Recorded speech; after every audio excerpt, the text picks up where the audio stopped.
Alors, première chose à savoir, est-ce que je dois garder ce bras gauche complètement droit quand j'arrive au sommet? Est-ce que cela est nécessaire pour bien jouer au golf? La réponse est catégoriquement non. Vous ne devez pas absolument garder ce bras gauche complètement droit.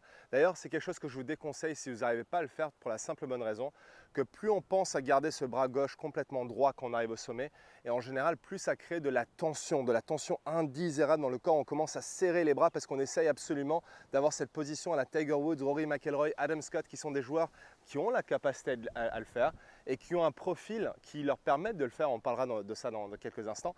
Ils arrivent au sommet du backswing et ils arrivent à garder ce bras gauche complètement droit en extension. Alors, je vous avoue que oui, c'est une position qui est jolie à avoir. Si on arrive à la voir, on se dit « Ah, c'est sympa ». Je trouve, c'est vraiment esthétiquement, c'est joli. Ma sœur, par exemple, qui est joueuse professionnelle, arrive au sommet du backswing. Elle a énormément de largeur et de hauteur avec ce bras avant. Moi, à contrario, j'ai le bras gauche qui est légèrement en flexion. Ça ne m'empêche pas de balancer des drives à plus de 300 mètres.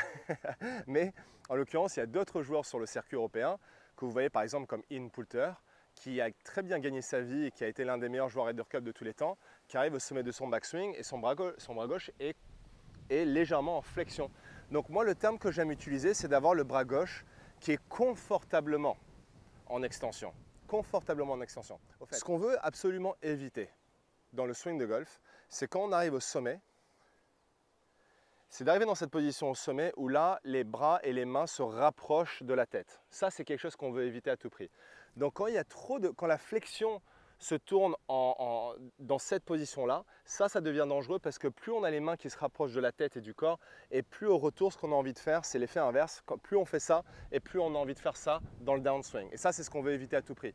On veut éviter le lancer de canne à pêche, on veut éviter le fait de désarmer les poignets parce que plus on désarme les poignets, et moins on arrive à créer en fait du lag dans le downswing, donc du retard de club, ce qui va nous permettre de créer un maximum de vitesse, de puissance, de régularité quand on arrive dans la zone de frappe. Donc ça, il faut l'éviter à tout prix. Donc ce que j'aime dire, c'est de garder en fait le bras gauche confortablement en extension ici, même s'il peut être un peu en flexion. Et comment on fait? Comment on arrive à garder ce bras gauche confortablement en extension? En utilisant la main droite correctement. Donc au lieu de se focaliser sur le bras gauche, en fait, on va se focaliser plus sur la main droite. Donc la main droite, ce que j'aime faire, alors avant que j'oublie, il y a une question qu'on me pose souvent, c'est Lewis, comment est-ce que je fais pour devenir plus régulier au golf? Si ça vous intéresse, j'ai un lien qui se situe juste en dessous de cette vidéo qui vous donnera accès à une webconférence gratuite que j'ai créée qui vous permettra de découvrir les 3 étapes incontournables pour devenir un joueur régulier. C'est complètement gratuit pour les membres de ma communauté en ligne et tout ce que vous avez besoin de faire pour y accéder, c'est de cliquer sur le lien juste en dessous de cette vidéo. En fait, on va se focaliser plus sur la main droite. Donc la main droite, ce que j'aime faire, c'est d'avoir la main droite, d'avoir la sensation que la main droite pousse le club le plus possible dans le backswing. Donc en fait, en créant de la largeur avec la main droite, automatiquement ce bras gauche arrive confortablement en extension. Qu'il soit complètement en extension si vous arrivez à le faire, ou qu'il soit légèrement en flexion, comme moi par exemple, ce que je fais moi. Donc ce qu'on veut, c'est de créer de la largeur entre les mains et le shaft et la tête. Vous voyez là, on arrive à créer de la largeur ici. Cette largeur-là va nous permettre dans le downswing de créer justement ce retard de club. Donc c'est pour ça que cette largeur, elle est quand même très importante et indispensable si on veut créer plus de longueur avec nos mises en jeu. Donc un exercice tout simple que vous pouvez faire d'ailleurs même de chez vous pendant que vous êtes en train de regarder cette vidéo, c'est tout simplement prendre votre driver dans la main gauche et vous allez venir placer la main droite sur le shaft, vous voyez, comme ceci. Donc vous placez la main droite sur le shaft ici, sur le shaft, et en fait vous allez arriver au sommet du backswing, regardez, vous allez swinger tout simplement en haut, et là vous allez sentir qu'avec la main droite qui est en haut, ici, automatiquement vous allez sentir qu'il y a beaucoup plus de largeur, vous voyez. Donc en créant cette largeur ici avec le club, vous allez tout de suite sentir que puisque le bras droit est un peu plus en extension ici, et ben du coup ça nous aide à avoir le bras gauche qui est plus en extension. Donc au lieu de moi que je me focalise là-dessus, et croyez-moi je l'ai fait par le passé, pendant des années j'ai essayé de swinger justement comme un Adam Scott qui était un petit peu mon joueur référence quand j'étais plus jeune. J'ai essayé des milliers de fois d'arriver au sommet de mon backswing et de garder mon bras gauche comme ça, et j'arrivais à peine à respirer.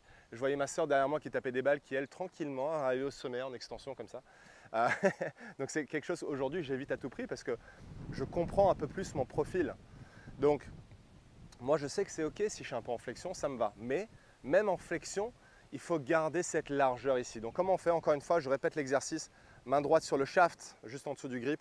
Je me mets en position avec la tête de club qui est légèrement en hauteur, donc en face de la boucle de ma ceinture, juste en dessous, pardon. Et à partir de là, je swing à la montée.